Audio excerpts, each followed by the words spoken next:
Hello everyone, this is doctor Jeevesh Yadav.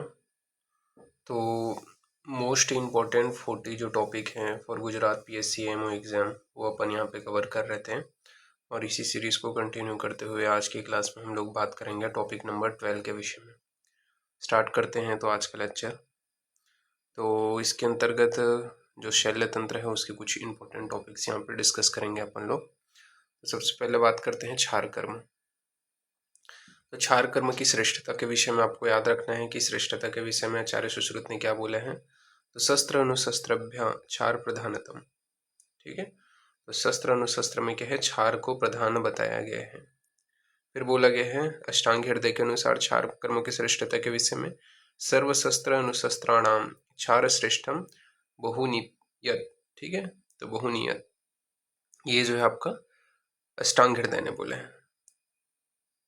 इसके अलावा छेदन, भेदन, लेखन आदि तीनों शल्य कर्म को कराने, त्रिदोषज्ञ तथा विशिष्ट क्रिया में उपयोग होने से ये जो होते हैं श्रेष्ठ होते हैं। तो क्षार क्यों श्रेष्ठ होते हैं, तो उसके विषय में बताया गया है कि छेदन, भेदन, लेखन आदि तीनों शल्य कर्मों को कराने के लिए त्रिदोषज्ञ होता है क्षार जो है, और विशिष्ट क्रियाओं में उपयोग होने की वजह से क्षार जो है वो श्रेष्ठ है।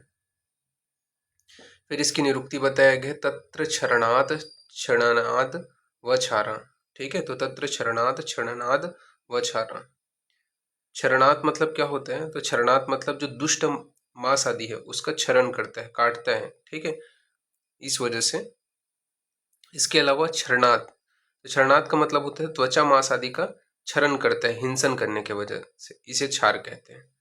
ठीक है, तो दुष्ट मांस आदि के क्षरण करने यानी कि काटने के कारण तथा त्वचा मांस आदि का क्षरक यानी कि हिंसन करने के कारण इसे क्षार कहते हैं। ये आपको ध्यान में रखना है, ये यहाँ पे बताया गया। तो छित्व छित्व अशयात क्षारः क्षारत्वात् क्षारत्य अधा। ठीक है, ये यहाँ पे बताया गया।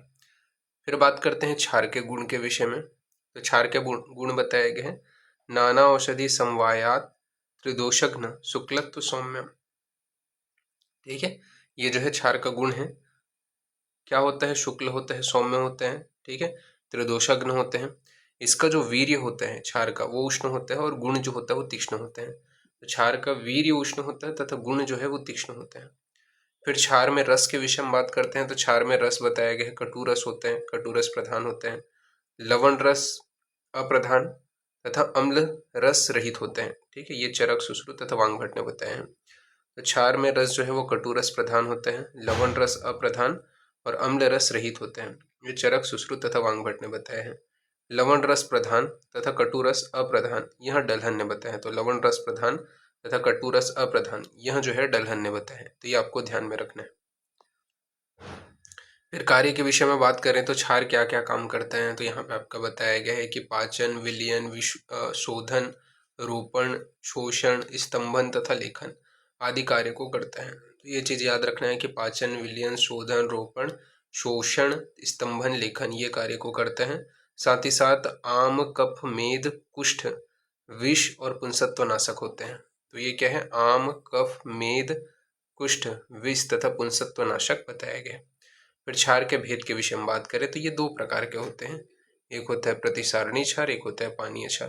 प्रतिसारणी के विषय में बताया गया है इसके स्थानिक प्रयोग किए जाते हैं और पानीय जो क्षार होता है उसका सर्वदैहिक प्रयोग किया जाता है। तो प्रतिसारणीय क्षार का स्थानिक प्रयोग करते हैं जबकि पानीय जो क्षार है उसका सर्वदैहिक प्रयोग किया जाता है। प्रतिसारणीय क्षार जो है वो मृदु, तीक्ष्ण, मध्यम भेद से 8 प्रकार का होता है। तो प्रतिसारणी जो क्षार है वो मृदु, तीक्ष्ण, मध्यम भेद से 8 प्रकार का होता है। फिर बात करते हैं इसके पर्याय के विषय में। तो जो मृदु क्षार होते हैं वो क्या होते हैं, स्वहितम होते हैं। तो मृदु क्षार को स्वहितम बताया गया। और तीक्ष्ण क्षार जो होता है वो पक्व क्षार होता है। तो मृदु क्षार जो है स्वहितम स्वहिम बताया गया है और तीक्ष्ण क्षार को जो है पक्व क्षार बोला गया। तो स्वहिम किसको बोला गया है, मृदु क्षार का पर्याय है। तीक्ष्ण क्षार का क्या है, पक्व क्षार है। बात करते हैं इसके प्रयोग के विषय में। तो प्रयोग के विषय में बताया गया है प्रतिसारणी जो क्षार है इसका प्रयोग कृमि, अर्श व विषग्न में किया जाता है। ठीक है, तो कृमि, अर्श, विषग्न क्रिया में प्रतिसारणी क्षार का प्रयोग किया जाता है। इसके अलावा कुष्ठ, किलास, मंडल, दद्रु, कीटिंग, चर्मकील, तिलकालक, न्यक्षव्यंग, इनमें इसका प्रयोग करते हैं। साथ ही साथ अर्बुद, भगंदर, बाह्य विद्रधि में इसका प्रयोग किया जाता है। 7 मुख वाले जो रोग हैं यानी कि 3 प्रकार की रोहिणी, इसके अलावा समजीवा, अधिजीवा, ठीक है, उपकोष, दंत वैदर्भ, इनमें इसका प्रयोग किया जाता है। तो ये आपको ध्यान में रखना है। 7 जो मुख वाले रोग हैं, ठीक है, 3 प्रकार की रोहिणी हो गया, समजीवा हो गया, अधिजीवा हो गया, उपकोष और दंत वैदर्भ, इसमें इसका प्रयोग करते हैं। फिर बात करते हैं पानीय क्षार का प्रयोग। तो पानीय जो क्षार है उसका प्रयोग कृमि, अर्स व विष में किया जाता है। तो कृमि, अर्स व विष में क्या है, पानीय क्षार का प्रयोग करते हैं। साथ ही साथ आपको उदर रोग, अजीर्ण, अरुचि, अनह व अग्निसंग हो गया, ठीक है, गुल्म हो गया, गर्विष हो गया, अस्मरी हो गया, शर्करा हो गया, अभ्यंतर विद्रधि हो गया, इसमें पानीय क्षार का प्रयोग किया जाता है। तो ये आपको ध्यान में रखना है। फिर क्षार निर्माण के विषय में बात करते हैं। तो क्षार का निर्माण कैसे किया जाता है? तो क्षार का जो निर्माण है, क्षार का संग्रह, सबसे पहले निर्माण के अंतर्गत अपन कैसे निर्माण करेंगे? तो उसके लिए पहले तो संग्रह करना पड़ेगा ना। तो शरद ऋतु में इसका संग्रह करते हैं। कौन से ऋतु में? शरद ऋतु में इसका संग्रह करते हैं। जो अपने को वृक्ष, मतलब यहाँ पे बताया गया कि वृक्ष जो है जिससे हम लोग क्षार संग्रह कर रहे हैं वो मध्यम आयु का होना चाहिए, ठीक है। इसके अलावा मुष्क वृक्ष होना चाहिए। और जब क्षार बना रहे हैं तो क्षार और जल, इसका अनुपात बताया गया है कि 1:6 होना चाहिए। अग्नि प्रज्वलन के विषय में बताया गया है कि तिल नाल से, यानी कि तिल नालक दीपनाद शक्तियुतम शयोत भवती, ये डलहन ने बोला है, ठीक है। तिल नालक से अपने को अग्नि प्रज्वलन करना है। फिर बताया गया है मध्यम क्षार निर्माण। तो मध्यम क्षार निर्माण के लिए अपने को कट शर्करा, भस्म शर्करा, जल सुक्ति, शंखनाभि आदि द्रव्य से प्रतिवाप्य बनता है, ठीक है। तो मध्यम क्षार निर्माण के लिए कट शर्करा, भस्म शर्करा, जल सुक्ति, शंखनाभि आदि द्रव्य से प्रतिवाप्य बनते हैं। तीक्ष्ण क्षार निर्माण के लिए दंती, द्रवंती, चित्रक, ठीक है। इसके अलावा आपका तालपत्री, हिंगू, वचा, अतिविषा तथा लांगली का प्रतिवाप्य करने से आपका जो है तीक्ष्ण क्षार का निर्माण होता है। तो दंती, द्रवंती, चित्रक, तालपत्री, हिंगू, वचा, अतिविषा व लांगली का प्रतिवाप्य से आपका तीक्ष्ण क्षार का निर्माण होते हैं। इसमें अपन कैसे करके डिसाइड करेंगे? तो यहाँ पे आपको बताया गया है मृदु क्षार जो है वो 8 पल से कम प्रतिवाप करते हैं, ठीक है। मतलब मृदु क्षार बनाने के लिए 8 पल से कम उसका प्रतिवाप किया जाता है। मध्यम क्षार बनाने के लिए 8 पल का प्रतिवाप करते हैं और तीक्ष्ण क्षार बनाने के लिए सुक्ति प्रमाण तक प्रतिवाप किया जाता है। तो ये चीज़ याद रखना कि मृदु क्षार के लिए 8 पल से कम प्रतिवाप करते हैं, मध्यम क्षार के लिए 8 पल तक का प्रतिवाप करते हैं और तीक्ष्ण क्षार के लिए सुक्ति का प्रमाण तक प्रतिवाप करते हैं। निर्माण के 7 दिन बाद क्षार प्रयोग में लाया जा सकता है। निर्माण के 7 दिन बाद जो है वो क्षार को प्रयोग में लाया जा सकता है। फिर क्षार के गुण के विषय में बात करते हैं। तो सुश्रुत ने 8 बताए हैं, चरक वांग भट्ट ने 10 बताए हैं। कौन से हैं? तो न अति तीक्ष्ण, न अति मृदु, शुक्ल वर्ण का, संलक्षण, पिच्छिल, इसके अलावा आपका अविशंदी, सौम्य, शीघ्रकारी, शिखरी तथा सुख निर्वाप्य, ठीक है। ये जो है सुख निर्वाप्य जो है वांग भट्ट ने बोले हैं, ठीक है, शिखरी, सुख निर्वाप्य। बाकी आपका जो है ये आपको याद रखना है, न अति तीक्ष्ण, न अति मृदु, शुक्ल संलक्षण, पिछला, विशंदी, शिवग्रह, सौम्य, शीघ्रकारी, ठीक है। तो ये आपका किसका है? क्षार के 8 गुण है आचार्य सुश्रुत के अनुसार। शिखरी और सुख निर्वाप्य ये वांग भट्ट ने बोले हैं, ठीक है। तो ये आपको ध्यान में रखना है। बाकी जो है 8 ऊपर के, ठीक है, वो आपके किसने बोले हैं? सुश्रुत ने बोले हैं। फिर क्षार के दोष के विषय में बात कर लेते हैं। तो कितने दोष बताए हैं? सुश्रुत ने तो 8 दोष बताए हैं। अति मार्दव, ठीक है, अति श्वेत, इसके अलावा अपक्व व हीन द्रव्य से निर्मित, अत्युष्ण, ठीक है, इसके अलावा आपका अति तीक्ष्ण, अति पिच्छेल, सर्पित, सांद्र तथा अति तनु, ये जो है वांग भट्ट ने बताए हैं। तो क्षार के 8 दोष बताए हैं, अति मार्दव, अति श्वेत, अपक्व एवं हीन द्रव्य से निर्मित, अत्युष्ण, अति तीक्ष्ण, अति पिच्छिल, सर्पित, सांद्र, अति तनु, ये वांग भट्ट ने बताया है। तो ये आपको ध्यान में रखना है। फिर क्षार दग्ध के लक्षण के विषय में बात करते हैं। तो क्षार दग्ध का लक्षण बताया गया है कृष्णता, दग्ध लक्षणम, ठीक है। तो कृष्णता दग्ध लक्षणम, ये क्या है, क्षार दग्ध का लक्षण है। फिर सम्यक क्षार दग्ध के विषय में बताया गया है पक्व जम्बू समवर्ण, ठीक है। वांगभट ने क्या बोला है, पक्व जम्बू के समान वर्ण वाला होता है जो सम्यक क्षार होता है। फिर क्षार की अवधि के विषय में बात करते हैं तो क्षार पातन के पश्चात 100 मात्रा काल तक प्रतीक्षा करना चाहिए। तो क्षार पातन के पश्चात 100 मात्रा काल तक प्रतीक्षा करें। इसके अलावा 100 तक गिनने से पूर्व एरंडानाल अगर दग्ध हो जाते हैं तो वो जो है अति तीक्ष्ण क्षार है, ठीक है। तो 100 गिनती गिनने तक जो है उसके पूर्व ही एरंडानाल जो है वो क्या है, जल जाएगा, दग्ध हो जाएगा, तो वो अति तीक्ष्ण क्षार है। 100 गिनती गिनने पर एरंडानाल दग्ध होता है तो वो तीक्ष्ण क्षार है। 100 गिनती गिनने से बाद में एरंडानाल दग्ध होते हैं तो अति मृदु क्षार है। चिकित्सा के विषय में बात करें तो तत्र अम्ल वर्ग समनम सर्पी मधुक संयुक्तम, ये यहाँ पे बताया गया। फिर पानीय क्षार की मात्रा 1 पल होती है, प्रतिसारणीय जो क्षार है उसकी मात्रा 2 पल होती है। मध्यम जो है वो 3 कर्ष है, ठीक है। पानीय जो क्षार है उसमें मध्यम मतलब मध्यम जो है वो 3 कर्ष है, अधम जो है वो आधा पल बताया गया। जबकि प्रतिसारणीय क्षार में मध्यम मात्रा 1 पल होती है और तीक्ष्ण मात्रा 1.5 पल बताया गया। तो ये आपको ध्यान में रखना है। इसके अलावा सम्यक योग के विषय में बात कर लेते हैं। तो सम्यक योग में बताया गया सम्यक दग्धे विकारोपशमन लगभग मनसा दृश्य, अर्थात जब सम्यक दग्ध होता है तो उसका क्या लक्षण है, तो विकारों का समन हो जाता है, शरीर में लघुता आ जाती है, ठीक है। मतलब सम्यक योग होता है, सॉरी दग्ध बोल दिया मैंने, सम्यक योग होता है, ठीक है। तो उसका ये लक्षण है। फिर अयोग अगर हुआ, ठीक है, तो उसके क्या लक्षण है, तो हीन दग्धे तोद कंडू जाड्यमानी व्याधि वृद्धिश्य, यानी कि हीन दग्ध होने पर क्या बोलता है कि तोद की उत्पत्ति का होना, कंडू की उत्पत्ति का होना, जाड्यता की उत्पत्ति होना तथा व्याधि का वृद्धि हो जाना, ये जो है अयोग का लक्षण है। फिर अति योग का क्या लक्षण है, तो अति योग का लक्षण यहाँ पे बताया गया है अति दग्धे दाह पाक राग स्त्राव मर्द बल मर्द क्लम पिपासा मूर्छस्य मरणम व, यानी कि अति दग्ध होने पर क्या लक्षण देखने को मिलता है, दह पाक हो गया, राग हो गया, अंग मर्द हो गया, ठीक है। इसके अलावा क्लम हो गया, पिपासा हो गया, मूर्छा हो गया, मरण हो गया, ये सारे जो है अति योग के लक्षण हैं। फिर क्षार का निषेध के विषय में बात करते हैं तो क्षार निषेध में बताया गया है कि रक्त पित्त ज्वर, इसके अलावा पित्त प्रकृति, बाल, वृद्ध, दुर्बल, भ्रम, मद, मूर्छा, तिमिर, योनि भ्रंश, अंडभ्रंश, गर्भणी, इनमें जो है क्षार निषेध बताया गया। फिर वांगभट ने प्रमेह में, पांडु में, सिरोरोग में, इसके अलावा अतिसार में, वमन विरेचन आदि व्यापद में क्षार का निषेध बताया है, ठीक है। तो प्रमेह, पांडु, सिरोरोग, अतिसार, वमन विरेचन आदि व्यापद में क्षार जो है वो निषेध है, वो वांगभट ने बताया।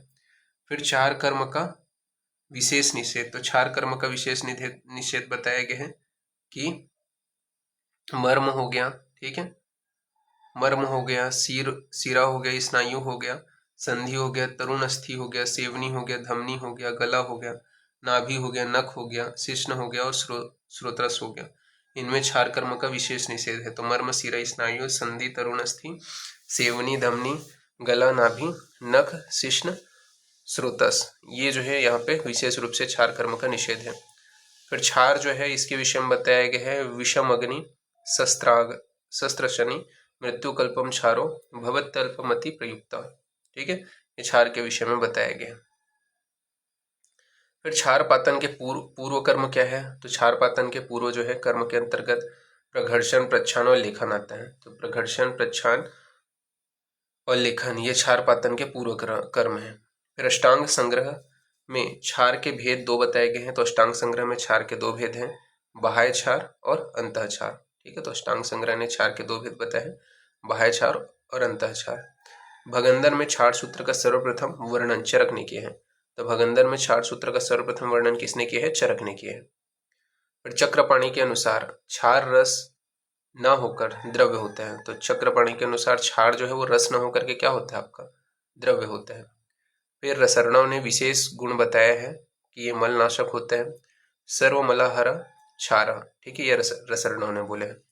फिर क्षार सूत्र के विषय में बात करते हैं तो सर्वप्रथम जो उल्लेख है वो चरक संहिता में, भगंदर चिकित्सा में और सुश्रुत संहिता में, नाड़ी व्रण चिकित्सा में इसका वर्णन देखने को मिलता है। तो सर्वप्रथम उल्लेख चरक संहिता में भगंदर की चिकित्सा में क्षार सूत्र का वर्णन किया गया है और सुश्रुत संहिता में नाड़ी व्रण की चिकित्सा में किया गया है। क्षार सूत्र निर्माण विधि सर्वप्रथम चक्रदत्त में मिलते हैं। तो क्षार सूत्र निर्माण विधि सर्वप्रथम चक्रदत्त में मिलते हैं। करपास के 40 मीटर पतले धागे से 8 गुना ऐंठन कर क्षार सूत्र बनाए हैं। ठीक है, तो उसमें आपको इस प्रकार से वर्णन देखने को मिलता है। फिर इसके बाद में नेक्स्ट है आपका क्षार सूत्र में हरिद्र चूर्ण और स्नेही क्षीर की सतसत भावना देते हैं। ठीक है, तो भावितम रजनी चूर्णम च स्नेही क्षीरे पुनः पुनः। ठीक है, यानी कि क्षार सूत्र निर्माण के लिए उसमें अपन क्षार सूत्र में हरिद्र चूर्ण और स्नेही चूर्ण की कितनी भावना देते हैं? 7-7 भावना देते हैं। लंबाई कितना होना चाहिए? 30 अंगुल होना चाहिए। ठीक है, तथा 24 इंच। इसका प्रयोग जो है वो चरक ने भगंदर में और सुश्रुत ने नाड़ी व्रण में तथा चक्रपाणी ने अर्स में बताया है। तो ये विशेष रूप से ध्यान में रखना है। फिर इसके बाद नेक्स्ट अपन आगे बढ़ते हैं, बात करते हैं अग्निकर्म के विषय में। तो क्षाराद अग्निगर्यान अर्थात क्षार से अग्निकर्म श्रेष्ठ होते हैं। तो क्षाराद अग्निगर्यान यानी कि क्षार से अग्निकर्म जो है वो श्रेष्ठ है। साथ ही साथ जो भेषज क्षार शस्त्र से असाध्य रोग भी अग्नि से साध्य हो जाता है। तो जो भेषज हो गया, क्षार हो गया, शस्त्र हो गया, इनसे भी जो असाध्य रोग है वो क्या है? अग्निकर्म से साध्य हो जाता है। इस प्रकार से अग्निकर्म की प्रधानता बताए गए। फिर अग्नि के साधन के विषय में बताए गए हैं कि पिपली हो गया, अजाशिक्री हो गया, गोदंत, शर, शलाका, जम्बोष्ठ, इतर लौह, छौद्र, गुड़, स्नेह, ये सुश्रुत ने बताया है कि अग्निकर्म के साधन है। तो पिपली, अजाश्रिक, गोदंत, सरसलाका, जम्बोष्ठ, इतर लौह, छौद्र, गुड़, स्नेह, ये जो है सुश्रुत ने अग्नि के साधन बताए हैं। चरक ने घृत, तैल, वसा, मज्जा, मोम, लौह तथा शलाका बताए। तो चरक ने घृत, तैल, वसा, मज्जा, मोम एवं लौह, शलाका बताए हैं। फिर बात करते हैं वांग भट्ट ने। तो वांग भट्ट ने पिच्चुवर्ती बताए हैं। पिच्चुवर्ती, सूर्यकांत, मोम को भी दहनोपकरण माना गया है। ठीक है, तो वांग भट्ट के अनुसार पिच्चुवर्ती, सूर्यकांत, मोम को भी दहनोपकरण माना है। फिर सुश्रुत के अनुसार बात करें तो सुश्रुत ने क्या बोले हैं? तो सुश्रुत ने यहाँ पे बताया है कि पिपली, अजामल, गोदंत, सरसलाका ये त्वचागत रोग है। ठीक है, सॉरी, ये त्वचागत रोगों में अपन प्रयोग करते हैं। ठीक है, तो पिपली, अजामल, गोदंत, सरसलाका इनका जो प्रयोग है, ठीक है, अग्निकर्म के लिए त्वचागत रोग में किया जाता है। तो ये चीज याद रखना है कि ये जो दहन उपकरण है, पिपली, अजामल, ठीक है, इसके अलावा गोदंत, सरसलाका इनका प्रयोग क्या है? त्वचागत रोगों के लिए किया जाता है। ठीक है, इसके अलावा नेक्स्ट जो दहन उपकरण है वो है आपका जम्बोष्ठ, सोना, चांदी आदि इतर लौह, इनका जो प्रयोग है वो अपन मांसगत रोगों में करते हैं। ठीक है, तो जम्बोष्ठ, सोना, चांदी आदि इतर लौह का दहन उपकरण के रूप में अपन मांसगत रोग में प्रयोग करते हैं। साथ ही साथ मधु, गुड़ व स्नेह का दहन कराने के लिए, मतलब ये दहन उपकरण जो है मधु, गुड़, स्नेह, इनका प्रयोग शिरा, स्नायु, अस्थि व संधिगत रोगों में किया जाता है। ठीक है, तो ये चीज याद रखना है कि शिरा, स्नायु, अस्थि, संधिगत रोगों में कौन से दहन उपकरण का प्रयोग करते हैं? तो मधु, गुड़, स्नेह का प्रयोग करते हैं। मांसगत रोगों में जम्बोष्ठ, सोना, चांदी और इतर लौह का प्रयोग करते हैं। और त्वचागत रोगों में पिपली, अजामल, गोदंत, सरसलाका का प्रयोग करते हैं। फिर दग्ध तथा उसके लक्षण के विषय में बात करते हैं। सबसे पहला है आपका त्वक दग्ध। तो त्वक दग्ध का क्या लक्षण है? तो शब्द प्रादुर्भाव, दुर्गंधता, त्वक संकोच, ये क्या है? त्वक दग्ध के लक्षण है। तो त्वक दग्ध के लक्षण क्या है? तो शब्द का प्रादुर्भाव होना, दुर्गंधता आना, त्वचा में संकोच होना, ये त्वक दग्ध का लक्षण है। फिर नेक्स्ट है आपका मांस दग्ध। तो मांस दग्ध का क्या लक्षण है? तो मांस दग्ध का लक्षण है कपोत वर्णता, ठीक है, अल्पश्वैथुन, वेदना, शुष्क, संकुचित व्रणता, ये क्या है? मांस दग्ध का लक्षण है। तो कपोत वर्णता, अल्पश्वैथुन, वेदना, शुष्क, संकुचित व्रणता, ये मांस दग्ध का लक्षण है। फिर बात करते हैं शिरा स्नायु दग्ध का। तो शिरा स्नायु दग्ध का क्या लक्षण है? तो कृष्ण उन्नत व्रणता, ठीक है, स्त्राव सन्निरोध। तो कृष्ण उन्नत व्रणता, स्त्राव सन्निरोध, ये शिरा स्नायु दग्ध का लक्षण है। फिर संधि अस्थि दग्ध के लक्षण के विषय में बात करते हैं। तो संधि अस्थि दग्ध का लक्षण क्या है? तो अरुण व्रणता, रुक्षता, कर्कश, स्थिर व्रणता, ठीक है, तो अरुण वर्णता, रुक्षता, कर्कश, स्थिर व्रणता, ये क्या है? संधि अस्थि दग्ध का लक्षण है। फिर अग्निकर्म का निषेध बात करते हैं तो अग्निकर्म का निषेध शरद व ग्रीष्म ऋतु में है। तो अग्निकर्म का निषेध कब है? शरद व ग्रीष्म ऋतु में। साथ ही साथ अग्निकर्म से पूर्व पिच्छिल गुण युक्त भोजन देना चाहिए। तो अग्निकर्म से पूर्व पिच्छिल गुण युक्त जो भोजन है वो देना चाहिए, ये यहाँ पे बताया गया है। तो ये आपको ध्यान में रखना है। फिर बोला गया है अभुक्त अग्निकर्म। अभुक्त अग्निकर्म किस में कराने हैं? तो कौन से ऐसे कंडीशन है जिसमें बिना भोजन कराए ही अग्निकर्म कराना है? तो अभुक्त अवस्था में मूढ़ गर्भ हो गया, अर्श हो गया, मुख रोग हो गया, अस्मरी हो गया, भगंदर हो गया, इनमें अभुक्त अवस्था में अग्निकर्म कराना है। तो मूढ़ गर्भ, अर्श, मुख रोग, अश्मरी, भगंदर में अभुक्त अवस्था में अग्निकर्म कराना है। फिर अग्निकर्म के प्रकार 4 बताए गए हैं। तत्र वलय बिंदु विलेखा प्रतिशारण नीति दहन विशेष। कौन से 4 प्रकार हैं अग्निकर्म के? तो वलय, बिंदु, विलेखा, प्रतिशारण। वलय, बिंदु, विलेखा, प्रतिशारण, ये अग्निकर्म के 4 प्रकार हैं। अष्टांग संग्रह ने 7 बताए हैं, ठीक है। ये 4 के अलावा और कौन से 3 ऐड किए हैं? तो उन्होंने स्वास्तिक, अर्धचंद्र और अष्टपद, ये जो है अष्टांग संग्रह ने ऐड किए हैं। तो आचार्य जो सुश्रुत है उन्होंने 4 बताए हैं, वलय, बिंदु, विलेखा, प्रतिसारण। और अष्टांग संग्रह ने 7 बताए हैं, उन्होंने 3 कौन से ऐड किए हैं? तो स्वास्तिक, अर्धचंद्र और अष्टपद। फिर अग्निकर्म का निषेध के विषय में बात करते हैं। तो पित्त प्रकृति में, रक्त पित्त में, भिन्न कोष्ठ में, इसके अलावा सशल्य, दुर्बल, बाल, वृद्ध तथा अनेक व्रण वाला व स्वेद्य रोगी, इनमें जो है अग्निकर्म निषेध है। तो पित्त प्रकृति में, रक्त पित्त में, भिन्न कोष्ठ में, ठीक है। इसके अलावा आपका सशल्य, दुर्बल, बाल, वृद्ध, अनेक व्रण वाला, स्वेग्य रोगी में अग्निकर्म जो है वो निषिद्ध है, ये यहाँ पे बताया गया। फिर नेक्स्ट अपन बात करते हैं अग्नि का दह प्रक्रिया, ठीक है। तो अग्नि का दहन प्रक्रिया रक्त कुपित किस प्रकार से करते हैं? तो जब रक्त प्रकुपित होता है, ठीक है, तो पित्त प्रकुपित होता है और तीव्र वेदना होता है, इसकी वजह से विधा तथा छाले व ज्वर की उत्पत्ति होती है। तो ये अग्निदह प्रक्रिया है। फिर इसके बाद में बात करते हैं उष्ण स्निग्ध दग्ध का क्या लक्षण है? तो उष्ण स्निग्ध दग्ध का लक्षण बताया गया है कि उष्ण स्नेह सूक्ष्म शिराओं का अनुसरण करके त्वचा आदि में घुसकर शीघ्र जलता है, अतः अधिक पीड़ा होती है। तो उष्ण स्निग्ध दग्ध का लक्षण क्या बताया गया? तो उष्ण स्नेह सूक्ष्म शिराओं का अनुसरण करके त्वचा आदि में शीघ्र घुस जाता है, अतः अधिक पीड़ा होती है। ये क्या है? उष्ण स्निग्ध दग्ध का लक्षण है। तो स्नेह दग्ध अधिकम रुजा भवंती, ठीक है। चिकित्सा में रुक्ष क्रिया कराना है। तो चिकित्सा में क्या कराना है? रुक्ष क्रिया कराना है, ये यहाँ पे बताया गया। सुश्रुत अनुसार अग्निदग्ध के 4 प्रकार हैं। कौन से वो 4 प्रकार हैं अग्निदग्ध के? तो प्लुष्ट दग्ध हो गया, दूर दग्ध हो गया, सम्यक दग्ध हो गया और अति दग्ध हो गया, ठीक है। सुश्रुत अनुसार अग्निदग्ध के 4 प्रकार हैं, प्लुष्ट दग्ध, दूर दग्ध, सम्यक दग्ध, अग्निदग्ध। तो सबसे पहले बात करते हैं प्लुष्ट दग्ध। तो प्लुष्ट दग्ध का लक्षण क्या है?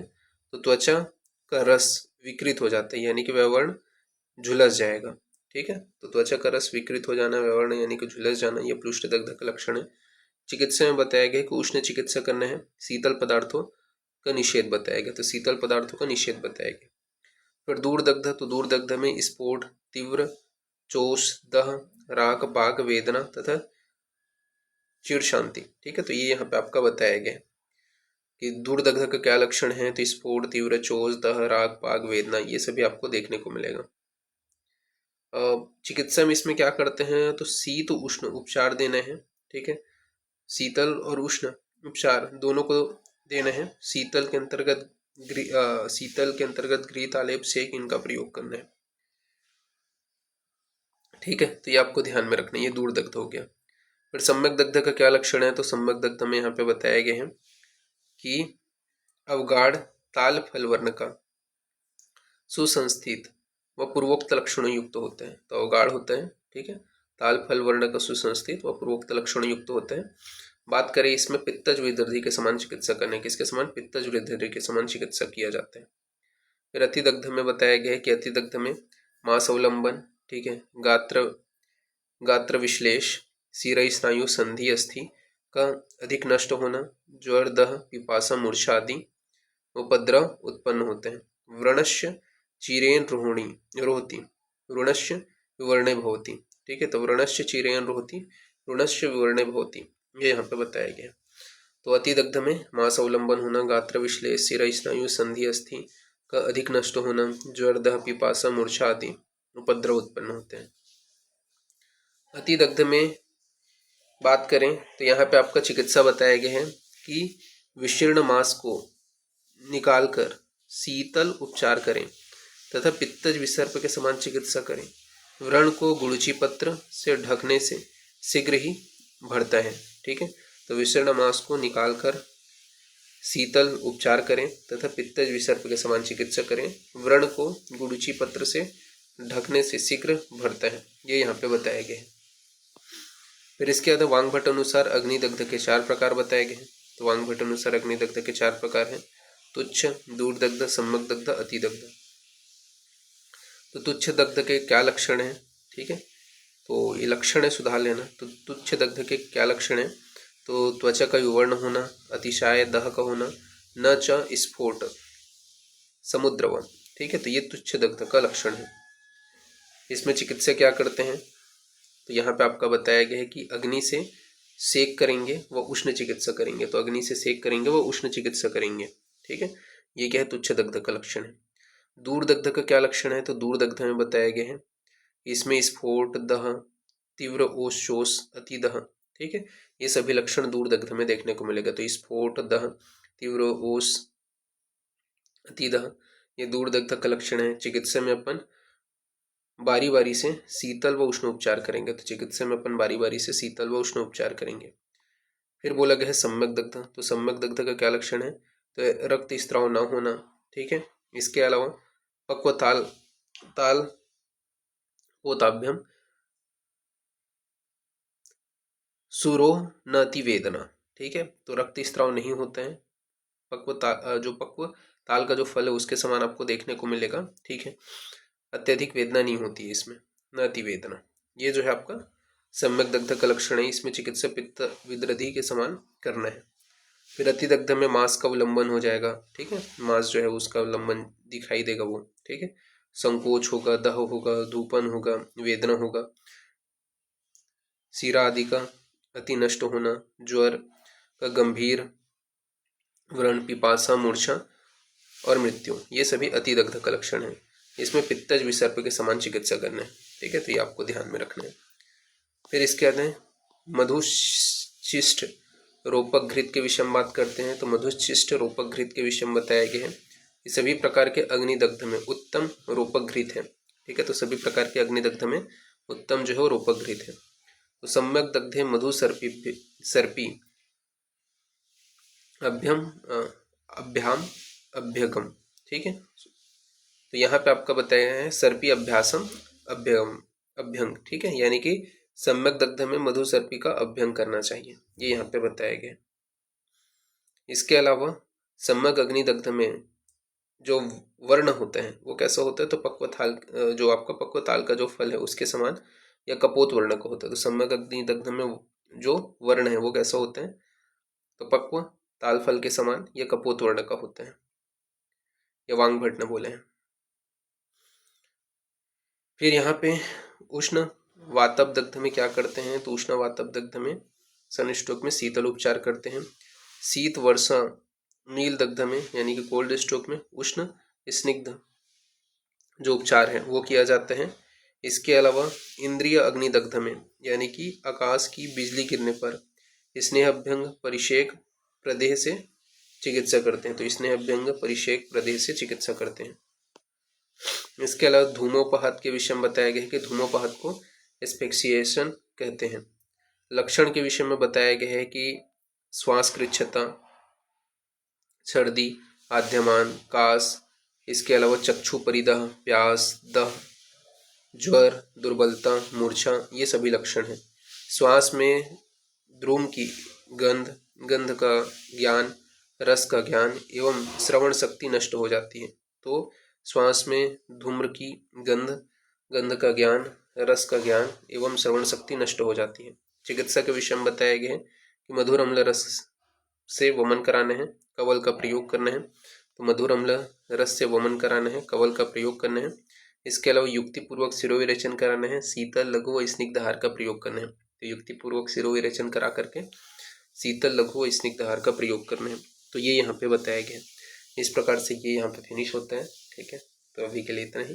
नेक्स्ट क्लास में आगे कंटिन्यूएशन करेंगे। ओके, ठीक है, तो फिर थैंक यू क्लास।